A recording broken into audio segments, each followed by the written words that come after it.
Okay, thank you, Vladimir. Thank you for presenting me here. It's my pleasure to be here with you and present my current research. This is actually the follow-up of the book. And the book is essentially arguing that Ukraine's regime has changed only once. And this change has taken place since the end of the 90s till the mid of since the end of the 80s until the mid of 90s when President Kuchma was in power. And since that time, Ukraine's regime has always been hybrid. And now, when we look at the situation from 3 years perspective on what has happened in Ukraine in Euromaidan, the obvious question arise if there was a revolution, so we should expect a regime change. And now my talk will be why there was a revolution but not a change of regime in Ukraine. So this is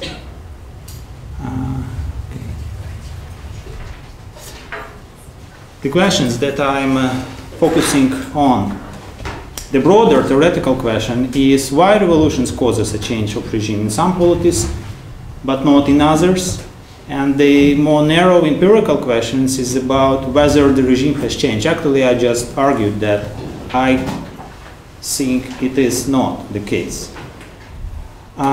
In this research, I'm focusing on the effects of constitutional changes on the structure of power networks, and I'm looking at the structure of elites and actually the extent of elites renewal in both executive and legislative branches of power. Let us just start with some basic concepts. We just were discussing with Vladimir about my thesis, and I was saying that on yesterday's lecture, Vladimir mentioned twice Ukraine as a case of successful regime change, as in contrast to Russia. And I say that I actually disagree, and his response was, this depends on what do we call a regime. Let me just start with these basic terms. There is an overview of the major approaches in scholarly literature to regimes. And the most basic one, the most popular one, I'd say, is the actor-centered. Regime is associated with a ruler or a group of people in power. This is when we are calling Gaddafi regime, Yanukovych regime, Kuchma's regime, or Putin's regime, whatever.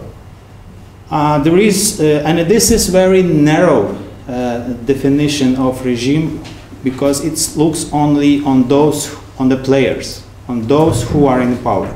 Once the players changed, it is obviously it's obvious that regime is changed as well.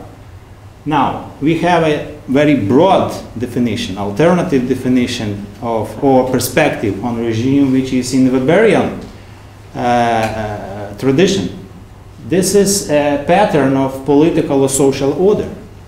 And this is what Barry Weingast on North called limited versus open access order. Or more recently, Stephen Hansen just took this idea and developed it and he was saying about the regime as a proposal for social closure.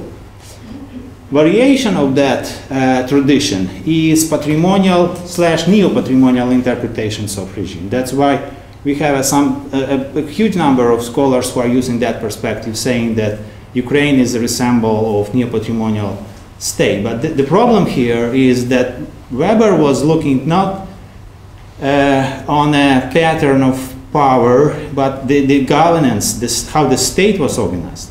But that's why calling regime neo-patrimonial is not actually fit the original Weberian perspective. We also have a very powerful group of research around rational choice. This is the approach that reflects some sort of equilibrium of forces. It is also actor-oriented, and there is, once this equilibrium is changed, there is grounds to saying that regime has changed. And we also have institutional or neo-institutional perspective, where regime is a set of formal and informal institutions that enable, that is meaning constraining and allowing some actions from political reach. Actually, this is my definition that I was using at the book and this research. So regime is, from this perspective, is consisting of two components. One is players, but more important, not just the players, but institutions. This is the environment. This is where this allows or forbidden some actions. And institutions could be formal and informal. And it depends which institution are accepted, which rules are followed. That would define the regime at all. So, and finally, a regime is changed when there is new players that enter political stage, political arena. And these new players accept the new rules of the game. And whenever there is a change of the players, but without a change of the rules, there is no ground to saying that regime has changed. So at the last conference here, we are just recalling Professor Agushi, who was discussing my panel, and he observed that Japan's example gives a ground to saying that regime could change without entering a new players. So the old players could adopt a new rules of the game. This could be a case, yeah, but it is very rare, I'd say. Yeah. So what is hybrid then? The basic, the everyday meaning of hybrid is a mixture of some authoritarian and some democratic traits. But when we get to the bottom, when we tries to look what exactly in there, we can, well, there was a list and there is a discussion about what constitutes hybridity on that form.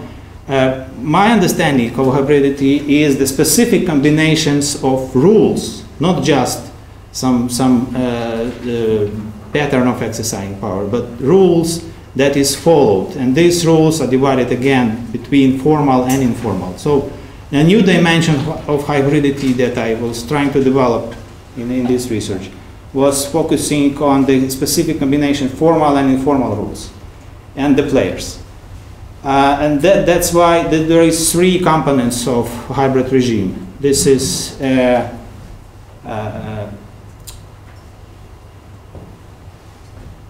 prevalence of informal institutions over formal one, weak rule of law, and competitive elections, which is always creating intrigue, where the new round of elections will bring new players to the game or not.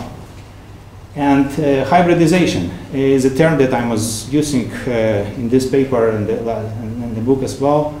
Is the process of erosion of formal procedures and constitutions by the range of subversive informal institutions. And the institutional trap is a set of ineffective yet stable institutions that no major political actor is interested to change. So from this perspective, Ukraine's hybridity is a systemic institutional trap. And now we will have to look at these last events of 2014 and just start to asking, was it a revolution? And instead of looking at different definitions of revolutions, that were developed in 4 generations of scholars who were studying the revolution, I tried to look at the most common traits that these scholars share. So I composed a list of 11 attributes of a revolution and tried to look which of them were visible in 2004, which was the first Maidan or Orange Revolution in Ukraine, so-called Orange, and then I started to look at the latest events of 2014. And this is the list. The plus means that that was present, and the minus means that it was absent. So if we just go through this criteria, well, economic decline in 2004, it was not the case at all, because 2004 was 12% growth in Ukraine, And that growth began at the beginning of 2000s, and that growth continued till the 2008. So this is not the case. But in 2014, it was not a decline, but it was a recovery from the big downfall caused by 2008 economic crisis. At that time, the GDP was near 1% in Ukraine. International pressure, another trait of revolution that was very much emphasized by the works of third generation scholars of revolution, like Tadas Skocpol, for example. And 2004, it was not visible there as well. But in 2014, it was very, very much pronounced, because the whole event started as a refusal of President Yanukovych to sign the association agreement with the EU. And it was a pressure from Russia not to sign this agreement, but also there was sticks and carrots, more carrots promised to Yanukovych in case he will sign the agreements. And this unique situation, Ukraine's regime, Yanukovych, I mean, government was under pressure from both sides. Well, another trait is the collapse of the government. This is what Jack Goldstone emphasizing as one of the key features of a revolution. This is the situation where the government losing control on the territory, the people, and the so-called the security forces. And it was also visible in the latest events in 2014. Conflict between the elites was in both events. Mass mobilization was also in both events. Multiple sovereignty, yeah, this is the situation. In Lenin's terms, it was a duality of dual power. This is what Charles Tilly called multiple sovereignty, when the central government losing control and there is alternative sources claiming the sovereignty on the territory of the state.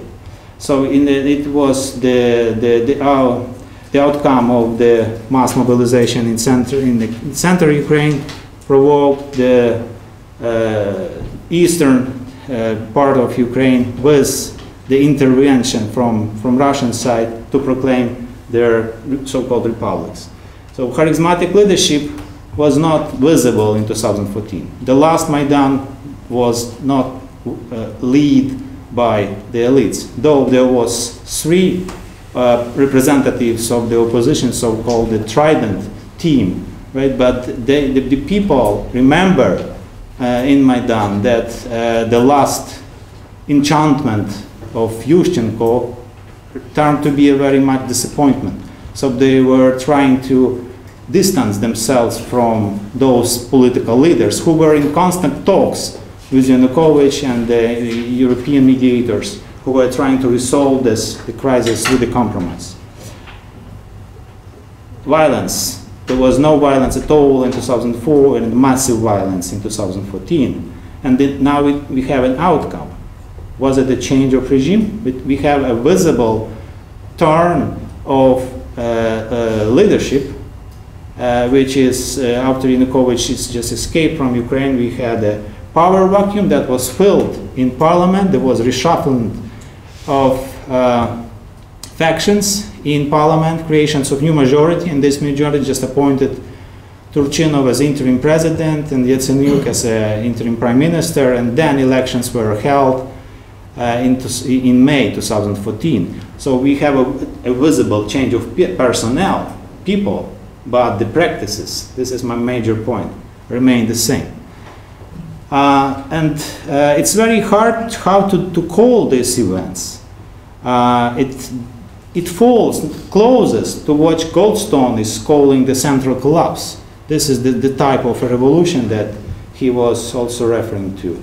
So I just put it here, this is the semblance of political revolution. There was visible traits of a revolutionary process, but not so much of a revolutionary outcome. And with the key features of these latest events, that was a central collapse, popular mobilization, and external pressure. But there was a lack of so-called positive ideology, positive in a sense proposing some positive agenda. Of course, people were protesting against indignations for rule of law, for a better future in general, but that was just the grievances that were accumulated since Yanukovych became the president, not only just Yanukovych. And that's why I was I could put this line as having no positive ideology. And in Ukrainian media, for example, in our policy debates, we have some adjectives associated with these events, besides revolution of dignity, of course. That was called interrupted, unfinished, or hijacked revolution.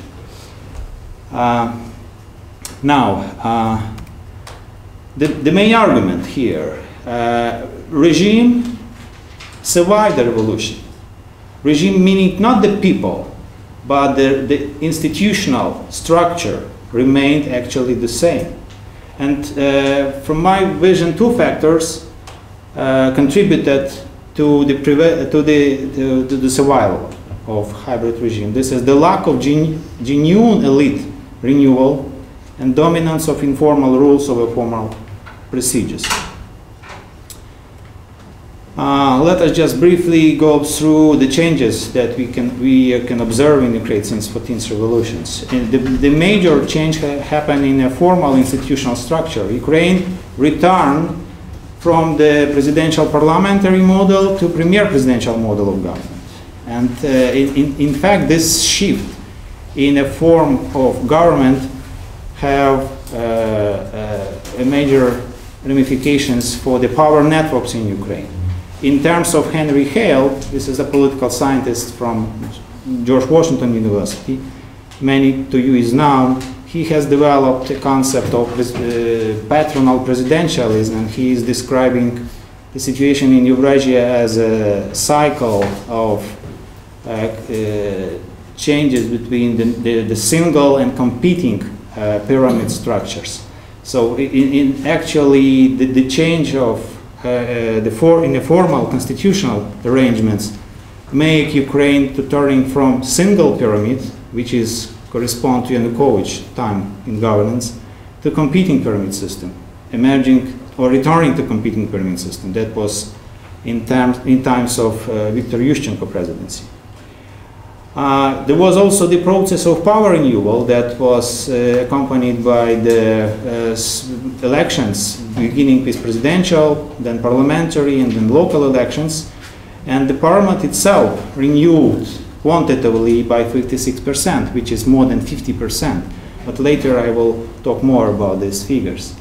The first post-revolutionary government was apprised by the reviewers, the policy expert, as the youngest and the most professional of all previous governments, was the median age 38, and the ministers were mostly all speaking English and having Western educations. But the problem with this government was that it was nominated not by the merit-based principle, but the quota-based principle, and that prevented this government from initiating major changes in Ukraine. If we look down at the executive part, the upper part of ministries renewed by almost 80%. The same was in the civil service, heads of department, 100%. The figures are taken from Vox Ukraine research. This is a think tank in Ukraine that was specifically looking at this situation. Well, and the government is initiated an encompassing reform programs, and there was, but the pace of this reform is quite slow. Vox Ukraine is tracking the pace of these reforms on the scale from -5 to +5, and the average from that 3 years was somewhere between 1 and 1.5 points, which is very slow pace of reforms. So, but what has remained, and that was my argument, that the previous rules are in place. I mentioned the quota principle of appointment. That principle was used back in 2002, maybe even earlier, but I personally traced it since that time. Quota means that there was some so-called traders, right? And they are just trading between themselves. Who will get what? Who will get which seats? Who will get how many places in ministries? And that bargain was among three opposition figures who came to power after Yanukovych escaped to Russia, and that was the duumvirate of Turchinov and Yatsenyuk from Batkivshchina major party, Oleg Ternybok from Svoboda, and Vitaly Klitschko from Udar. It was later on. It was a governmental crisis, and this crisis was resolved through the compromise, and Yatsenyuk was changed for Volodymyr Groysman, who is the protege of the president from his native town.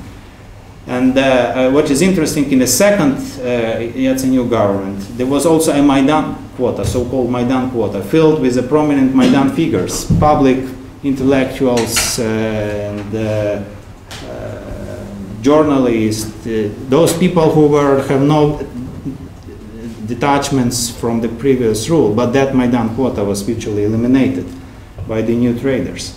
So what also remained is behind-the-scene agreements. This is actually the mode of Ukraine's elite operation.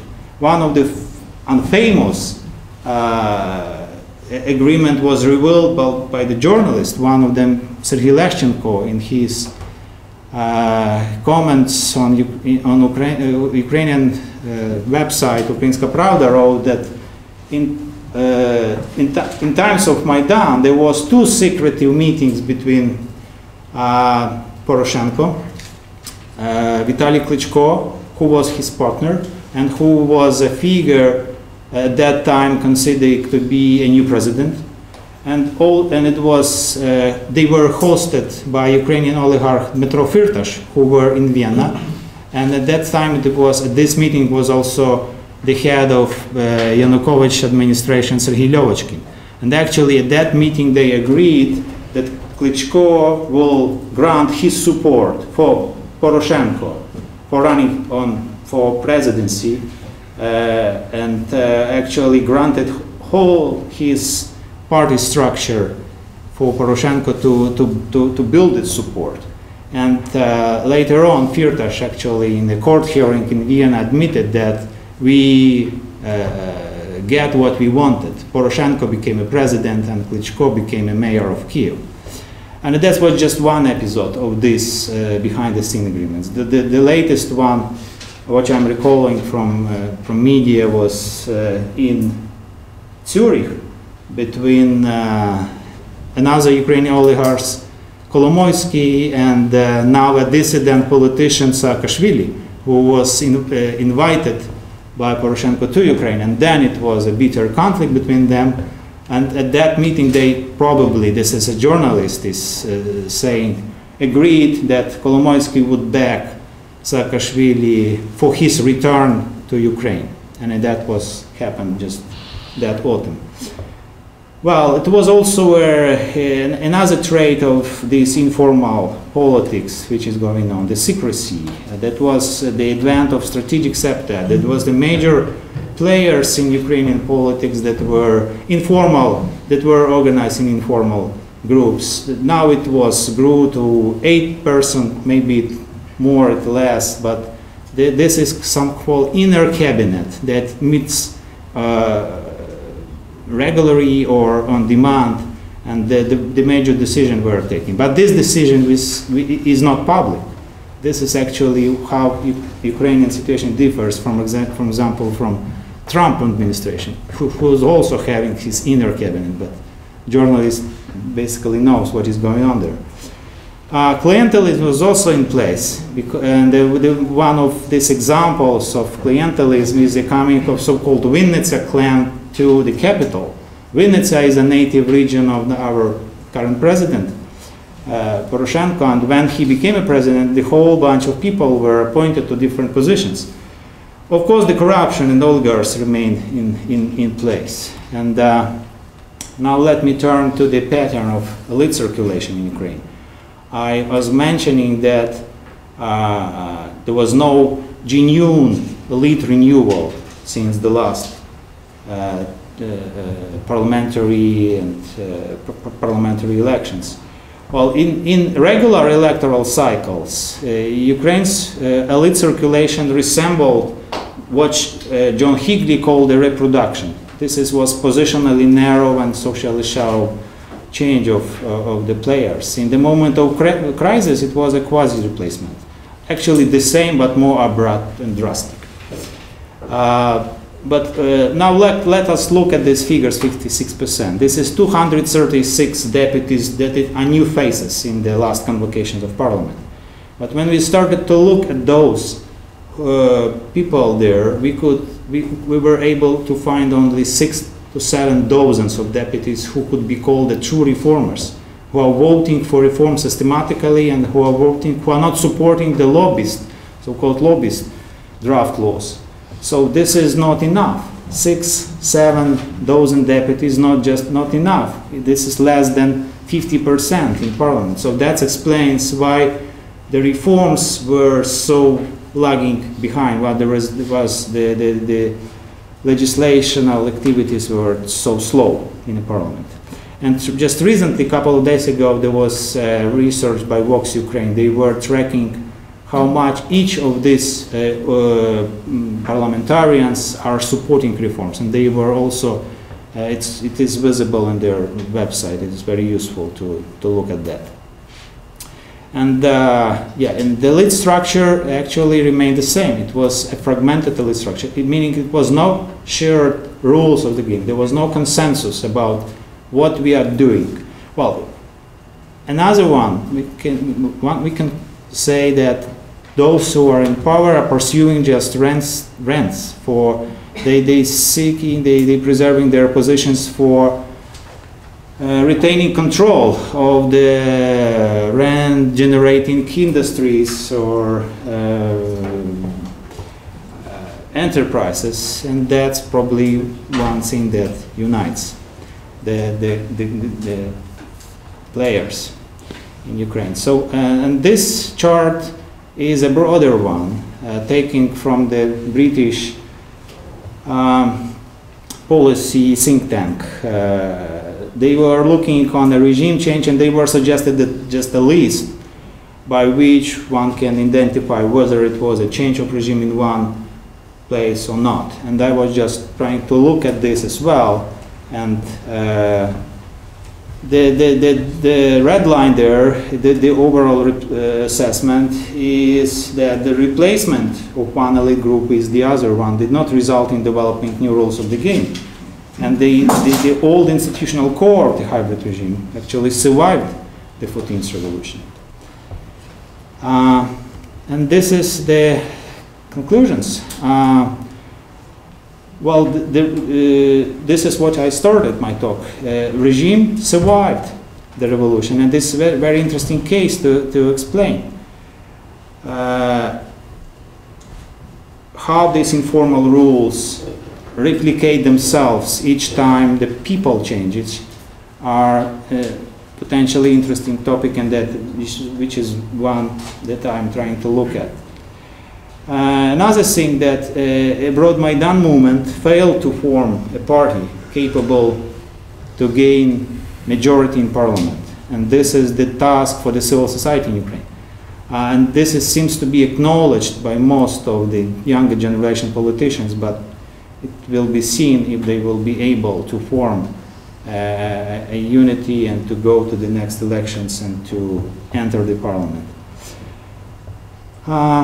Yeah, this is what I was explaining a couple of minutes before. The old operational code of elite interactions, composed of clientelism, quota principle, secretive deals, keeps the institutional core of regime unchanged.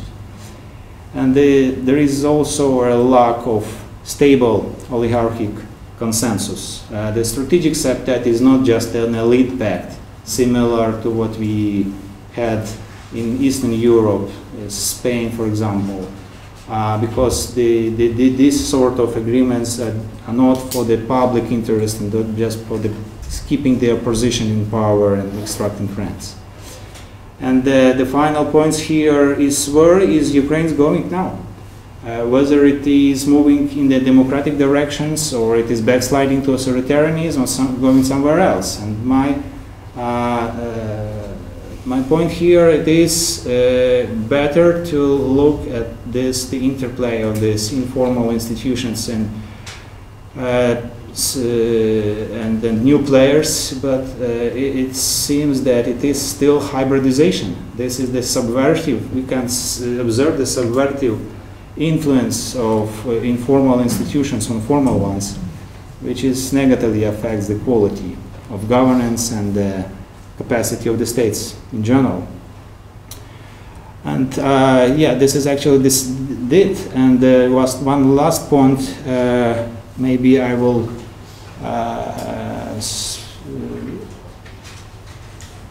say that it is not that bad, everything in Ukraine that might happen, looks like from that presentation, because the society is alive and the society is going in the right direction. We have unprecedented growth of voluntarism caused by the spark of the war in the east of Ukraine, and we have lots of initiatives in civil society.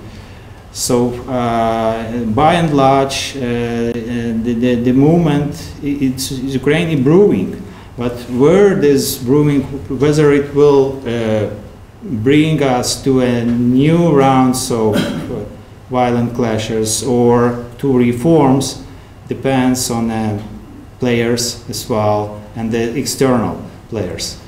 And my hope is that we will be able to go through the peaceful evolutionary process, and one of the major tasks for Ukrainian elites now, which is the major question in parliament, to change the electoral law, to open up electoral lists, so moving from the mixed electoral system to open, so-called open list, proportional representation system that would allow, presumably allow more new people to come to power.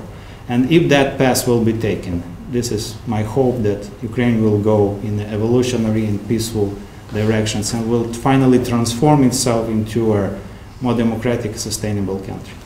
Thank you.